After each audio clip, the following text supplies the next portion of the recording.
Welcome to e education hub. E education hub में आपका स्वागत है।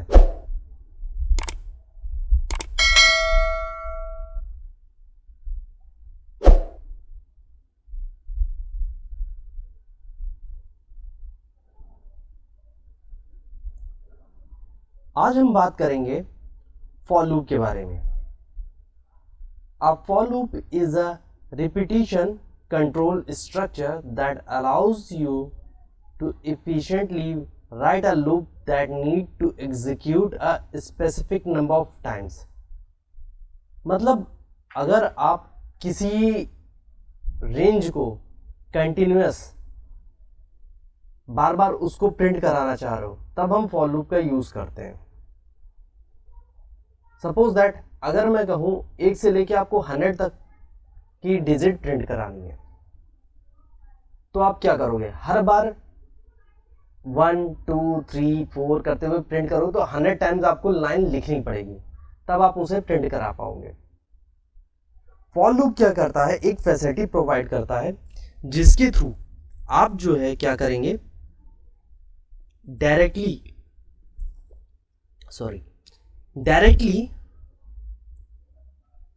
100 तक आप काफी कम समय में प्रिंट करा सकते हैं, वैल्यू को प्रिंट करा सकते हैं। कैसे करते हैं चलिए हम लोग इसे समझने की कोशिश करते हैं।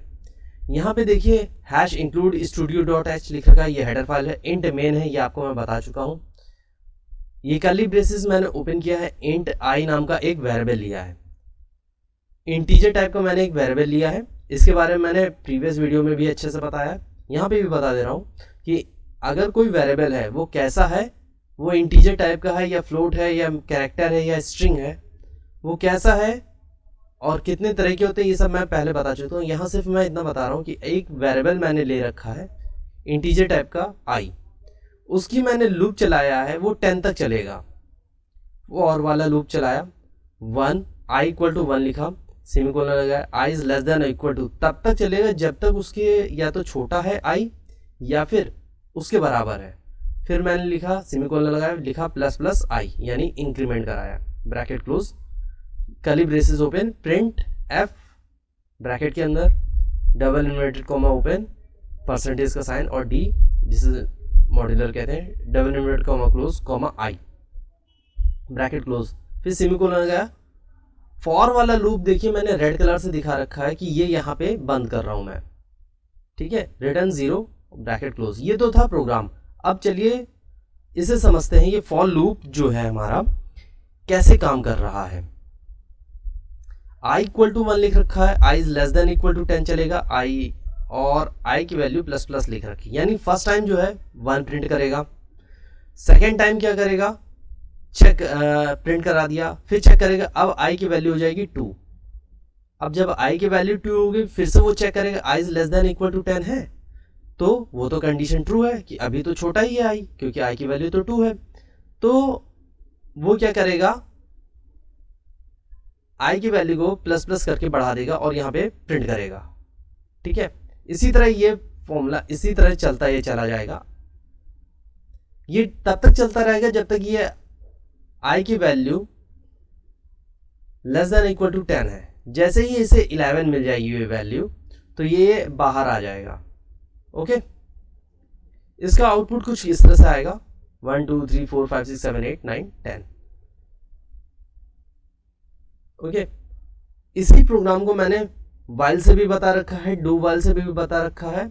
अब मैं इसे यही प्रोग्राम मैं फॉर से भी आपको बता रहा हूं। अगर आपको वाइल और डू वाइल देखना है तो मेरी प्रीवियस वीडियो पे देखिए, जहां पे मैंने वाइल और डू वाइल का प्रोग्राम बना रखा है। सी प्रोग्रामिंग में जाकर के देखिएगा, मेरे चैनल में जो प्लेलिस्ट है, प्लेलिस्ट पे जाके देखिए सी प्रोग्रामिंग में मैंने इसके बारे में डू वाइल लूप और फिर फॉर लूप, इनके बारे में बहुत अच्छे से, यहाँ पे मैं फॉर को ही एक्सप्लेन कर रहा हूँ अभी, वहां पे मैंने उनको वाइल और डू वाइल मैंने बता रखा है। इतनी बात आई होप आपको समझ में आ गई होगी ये कैसे वर्क कर रहा है। मैं अभी प्रैक्टिकल करके भी दिखाऊंगा, बट यहाँ पे आपको समझना है ये कैसे इंक्रीमेंट कर रहा है, क्योंकि इसी के बेसिस पे मैं आपको नेक्स्ट प्रोग्राम भी बताऊंगा। ओके, यहाँ पे अगर आपको ये फॉर लूप समझ में आ गया तो अभी आके जाके मैं जब आपको पैटर्न्स कराऊंगा या फिर मैं कुछ चीज़ें प्रोग्राम्स हाई लेवल पे ले जाऊंगा तो वहाँ पे आपको वाइल, डू वाइल और फॉर लूप इनका कॉन्सेप्ट क्लियर होना चाहिए, क्योंकि मैं वहाँ पे जब हाई लेवल पे प्रोग्रामिंग बता रहा हूँ तो वहाँ पे मैं आपको ये छोटी छोटी चीज़ें आपको नहीं एक्सप्लेन कर पाऊंगा। यहाँ पे मैंने छोटे छोटे तरीके से इसको एक्सप्लेन कर रखा है जिससे कि आप इसके कॉन्सेप्ट को समझ सकें। अगर आपको ये समझ में आ गया तो वहाँ पे आपको चीज़ें आसानी से समझ में आएंगी।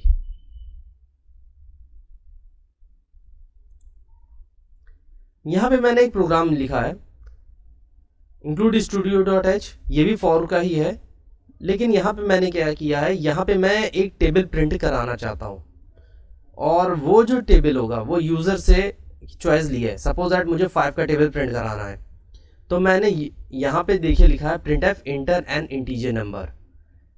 मैं इनपुट दूंगा, स्कैनएफ फंक्शन का यूज़ करूंगा और वो स्टोर हो जाएगा। एंड ऑपरेटर मॉड्यूलर का हम यूज़ करेंगे, वो यहाँ पे स्टोर होगा। अब समझने वाली बात यह है कि मैं आपको पहले ही बता चुका हूँ प्रिंट एफ होता है प्रिंट कराने के, स्कैनएफ होता है यूज़र से इनपुट लेने के। वो कोई भी हो सकता है, इंटीजर भी हो सकता है। इंटीजर तो %d, कैरेक्टर है तो %c का साइन लगा देंगे और स्ट्रिंग है तो उसको मैं आगे बताता रहूँगा, फ्लोट है तो %f। ठीक है, अब इस बात को ध्यान से समझिए। अगर मुझे इनपुट लेना है तो स्कैनएफ का यूज़ करूँगा, प्रिंट कराना तो प्रिंट एफ लगाता हूँ। इतनी बात क्लियर है? चलिए, सपोज दैट मैं ही यूज़र हूँ और मैंने एक वैल्यू इनपुट दी इंटीजर 5, मुझे 5 का ही टेबल प्रिंट कराना है तो मैं क्या करूँगा, 5 इनपुट दे दिया। यहाँ पे देखिए मैंने लिखा है फॉर वाला लूप चला है, जैसे वहाँ पे मैंने आपको समझाया था इससे पहले वाली क्लास में। मैंने अभी जस्ट फॉर वाले रूप में मैंने आपको बताया कि कैसे ये इंक्रीमेंट होता है। अब यहाँ हम उसी से रिलेटेड टेबल किस तरह प्रिंट करा सकते हैं। प्रिंट एफ %d, ये जो %d होगा जो ग्रीन कलर से है, जो हमने यूज़र से इनपुट ले रखा है उसको प्रिंट कराने के लिए। सपोज आपने देखा होगा कि छोटी क्लास में हम लोग जैसे टेबल पढ़ा करते थे तो लिखा था 5 1 5, यानी 5 × 1 = 5। ओके, तो मैंने उस तरह से यहाँ पे प्रिंट कराने की कोशिश की है, उसे समझते हैं। अभी आपको समझ में आ जाएगा, मैं इसे प्रैक्टिकल भी करके अभी दिखाऊंगा। पहले अभी यहाँ पे कॉन्सेप्ट को हमें समझना है। ओके, अब यहाँ पे जैसे जो भी वेरिएबल है वो यहाँ पे जो ग्रीन कलर का दिखा रहा है वो यहाँ प्रिंट करेगा। आई वाली वैल्यू इंक्रीमेंट करेगी, ये तो आपको पता ही है कैसे इंक्रीमेंट कर रही है। और मैंने क्या किया है, इन दोनों का मल्टीप्लिकेशन किया है a × i, यानी सपोज दैट अगर 1 है तो 5 1 5 हो जाएगा, यानी 5 आएगा। 5 अगर i की वैल्यू 2 हो जाएगी जब इंक्रीमेंट होती है तो 5 × 2 करेंगे तो यहाँ पे 10 आएगा। इसी तरह 5 × 3 करेगा 15। इस तरह करते हुए पूरा टेबल रन करेगा और डिस्प्ले करेगा। चलिए देख लेते हैं कैसा आउटपुट आता है, फिर मैं आपको भी इसका प्रैक्टिकल करके भी दिखा देता हूँ। इसका आउटपुट कुछ इस तरह आएगा। जब आप करोगे ये प्रिंट कंपाइल करोगे प्रोग्राम को तो आपसे पूछेगा इंटर एन इंटीजर नंबर, तब आप 5 सपोज दैट मैंने प्रिंट किया तो ये तो वेरिएबल है हमारा जिसके अंदर 5 स्टोर हुआ है। ये 1 2 3 4 5 6 7 8 9 10 तक ये फॉर वाला लूप चलेगा। अब मैंने क्या किया, इन दोनों का मल्टीप्लिकेशन किया और 5 किया। ये जो पैटर्न आप देख रहे हो 5 * 1 = इस तरह से ये लिख कर क्या है, इसके लिए मैंने ये नीचे प्रिंट एफ में %d दे रखा है जो कि 5 को प्रेजेंट करेगा, जो ग्रीन वाला सिंबल है। एस्ट्रिक तो आपको दिख ही रहा है। और ये फॉर वाला लूप जो रेड कलर का मैंने देख रखा है ये %d है। इसको प्रिंट कराने के लिए इस मॉड्यूलर का हम %d का यूज़ करेंगे। 1 2 3 4 5 6 7 8 9 10 इसको चलेगा, इक्वल टू ये होगा। %d करके मैंने स्लैशन किया कि मैं चाहता हूँ कि ये जब आउटपुट आ जाए, यानी 5 1 5, ये जो आपको 5 दिख रहा है, उसके बाद नेक्स्ट लाइन पे जाके वो वैल्यू प्रिंट करे। इसीलिए ये 5 के नीचे 5 × 2 = 10 लिख करके आ रहा है, उसके नीचे 5 * 3 = 15 लिख करके आ रहा है। ये इसलिए सिर्फ मुझे इस तरह से ये पैटर्न बनाने के लिए ये किया। अगर आपको ये चीज़ नहीं चाहिए तो आप सीधे यहाँ पे प्रिंट एफ लिखिए, %d का साइन लगाइए, डबल इन्वर्टेड कॉमा में जैसे मैंने ओपन कर रखा है और क्लोज कर रखा है वैसे करिए, और कॉमा लगा के a*i कर दीजिए, तभी आपका प्रिंट हो जाएगा। मैं एक चीज़ और दिखा देता हूँ कि ये कौन सी चीज़ किससे रिलेटेड है। ये देखिए 5 वाली जो वैल्यू वो a को 1 वाली जो वैल्यू वो i को, और a एस्ट्रिक i है वो 5 को रिप्रेजेंट करेगा, यानी कि 5, 10, 15, 20, 25, 30, 35, 40, 45 एंड 50। आई होप आपको आसानी समझ में आया है।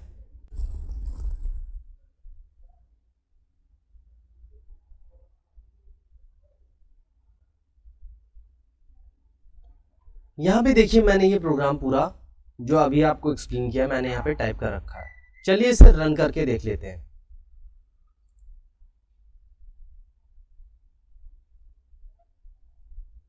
ये नंबर पूछ रहा है, इंटर एन इंटीजर नंबर,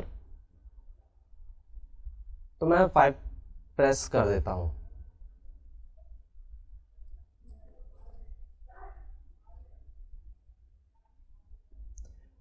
आप देख सकते हैं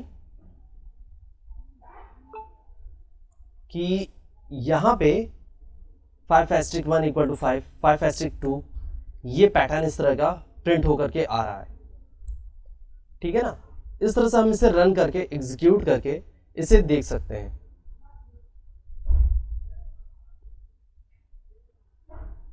आई होप आपको समझ में आ रहा है।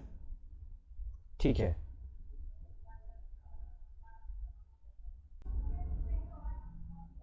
यहां पे फॉर लूप का एक और प्रोग्राम है जहां पे मैंने 1 से लेके 5 तक का टेबल प्रिंट करने की कोशिश की है।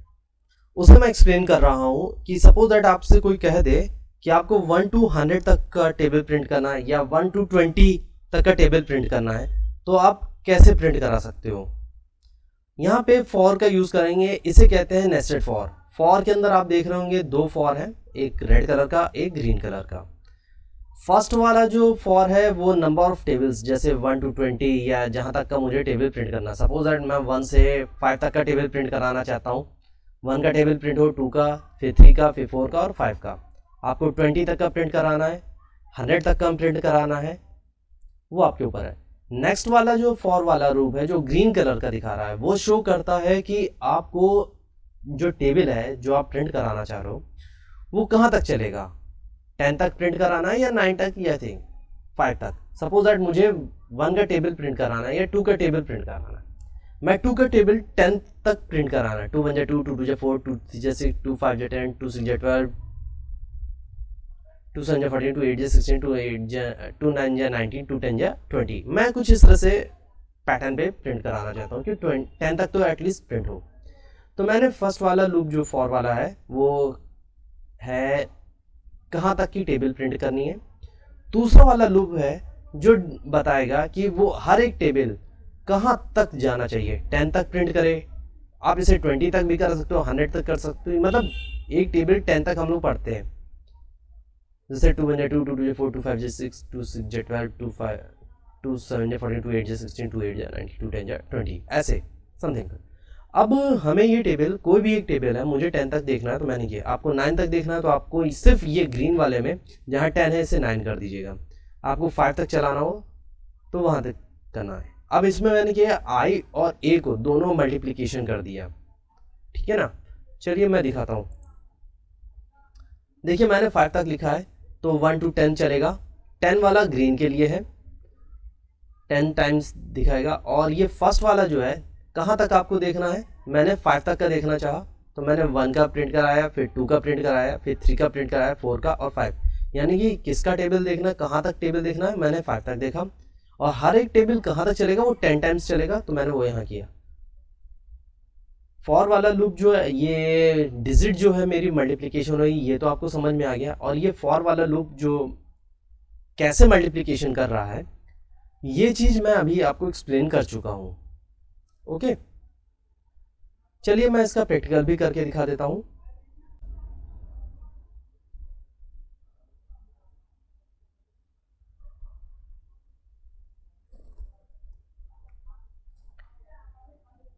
यहां पे देखिए मैंने प्रोग्राम टाइप कर रखा है। अब मैं इसे कंपाइल करके रन करा रहा हूं। इसका एक्सप्लेनेशन मैं पूरा आपको बता चुका हूं। ये कौन सा फॉर लूप किसके लिए है, आई वाला किसके लिए है और ए वाला किसके लिए है। और जब भी ये प्रिंट होगा तो नेक्स्ट लाइन हो जाएगा, जैसे ये लूप 10 तक चल जाए उसके बाद ये नेक्स्ट लाइन पे दे दे। तो स्लैश एन आपको मैं बता चुका हूँ। याद रखिए जैसे मैं ये लिख रहा हूँ, प्रैक्टिकल करा रहा हूँ, इसके आप नोट्स बनाएं। लिखें इसी तरह और इसकी प्रैक्टिस करें। चलिए मैं रन कराता हूँ। ये देखिए, ये वैल्यू प्रिंट हो रही है। 1 का टेबल प्रिंट है 10 तक, फिर 2 का टेबल प्रिंट है, इसी तरह 3 का है, इसी तरह 4 का, और ये 5 का है। ठीक है ना। ये मैं यहाँ पे आपको दिखा रहा हूँ कि प्रैक्टिकल करके दिखा रहा हूँ कि इस तरह से प्रोग्राम अगर आप टाइप करके लिखे कंपाइलर के थ्रू करेंगे। कंपाइलर आप कोई भी यूज़ कर सकते हो, मैं कई बार कह चुका हूँ। यहाँ मेरे को ये अवेलेबल है, मैं फ्री ऑफ कॉस्ट मेरे को मिल जाता है, तो मैं ऑनलाइन देख रहा हूँ। अगर आपको कोई और सॉफ्टवेयर पे करना हो तो आप कर सकते हो, उसमें कोई दिक्कत नहीं है। ओके, आई होप आपको ये प्रोग्राम समझ में आ गया होगा।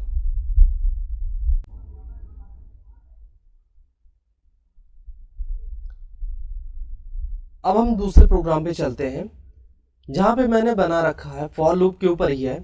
सपोज दैट मैंने एक प्रोग्राम बनाया है कि 1 to 10 के बीच जितने भी इवन नंबर्स हैं हम उन्हें प्रिंट करा लें, और जो ऑड्स हैं उन्हें अलग कर लें। कौन कौन से नंबर इवन ऑड्स हैं, इसीलिए मैंने एक क्वेश्चन बनाया, write a program to print even और ऑड फ्रॉम 1 to 10। 1 से 10 के बीच जितने भी इवन नंबर हैं, इवन का मतलब होता है जो 2 से डिविजिबल है, और ऑड का मतलब है जो 2 से डिविजिबल नहीं होते। यहाँ पे देखिए, मैंने फॉर वाला लूप आपको अच्छे से समझा दिया है कि फॉर वाला लूप कैसे वर्क करता है। मैंने सिर्फ इतना यहाँ पे कंडीशन लगाई, इफ एल्स मैं आपको पहले ही समझा चुका हूँ। यहाँ पे मैंने फॉर के अंदर इफ का यूज़ किया है। देखिए रेड कलर से मैंने इसके पैरेंथेसिस ओपन किए और क्लोज कर रखे हैं। उसी के अंदर आपको इसी तरह से लिखना है। इफ ब्रैकेट के लिए है, आई लिखा, परसेंटेज का साइन लगा, 2 लिखा, डबल इक्वल टू का साइन होगा क्योंकि हम कंपैरिजन कर रहे हैं। वैल्यू स्टोर कराने के लिए हम सिंगल इक्वल टू का साइन यूज़ करते हैं, लेकिन जब कंपैरिजन होता है, लॉजिकल चीज़ों का यूज़ हो रहा होता है, तो हम यहाँ पे डबल इक्वल टू का साइन करते हैं। मैं ये चेक करना चाहता हूँ, अगर हम आई को डिवाइड करते हैं तो फुल्ली डिवाइड हो जाना चाहिए। अगर वो फुल्ली डिवाइड होगा तो वैल्यू 0 होनी चाहिए। तो इसीलिए मैंने कहा कि अगर डिवाइड करें और 0 हो जाए, दोनों तरफ इक्वल टू मिलेगा, तभी वो इवन प्रिंट करेगा, एल्स नहीं तो प्रिंट कर देगा ऑड नंबर। इतनी बात आपको समझ में आ गई। चलिए मैं इस प्रोग्राम को प्रैक्टिकल करके दिखाता हूं।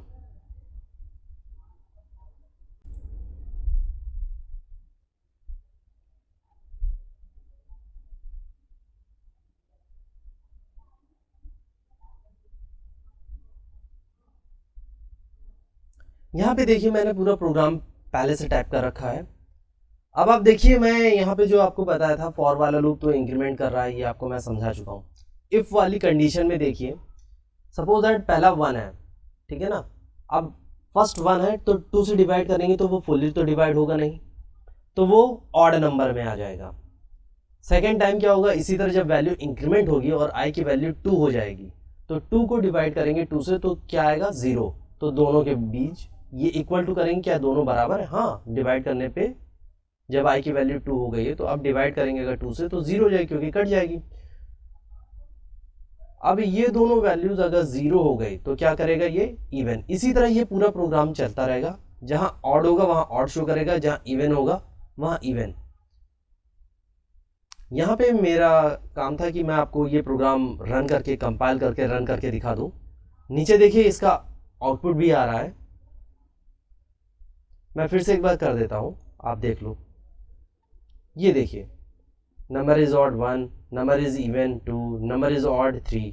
यानी कि यहाँ पे इवन और ऑड 1 to 10 के बीच मैं देखना चाहता था कौन से इवन है कौन से ऑड है।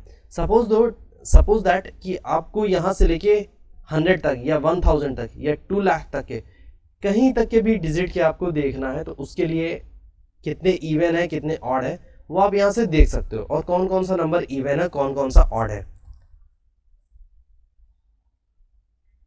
आई होप आपको ये आसानी से प्रोग्राम समझ में आ गया है। अभी मैंने आपको यही प्रोग्राम प्रैक्टिकल करके दिखाया है। चलिए इसका आउटपुट भी मैंने स्टोर कर रखा था, वो भी दिखा देता हूं। आउटपुट कुछ इस तरह से आएगा, number is odd, number is even. इसे मैं पूरा एक्सप्लेन कर चुका हूं, अभी मैंने आपको प्रैक्टिकल करके दिखा भी दिया है। कि ये कैसे वर्क कर रहा है। आई होप आपको ये प्रोग्राम आसानी से समझ में आया होगा, फॉर लूप समझ में आया होगा।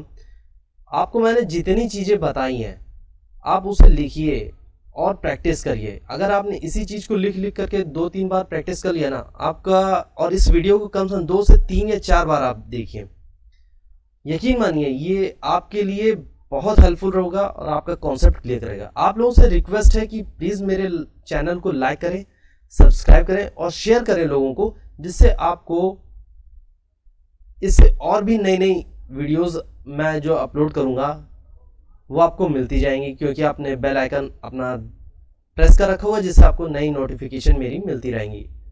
साथ ही इसे लोगों को शेयर करते रहें, जिससे कि आपको इससे रिलेटेड इंफॉर्मेशन मिलती रहे और आपके साथ के जो फ्रेंड्स हैं, ब्रदर्स हैं, जो भी लोग हैं, उनकी भी एजुकेशन में आप मदद करें, उनको ये शेयर करें, जिससे उनकी भी नॉलेज इंक्रीज हो और वो इसे सीख सकें।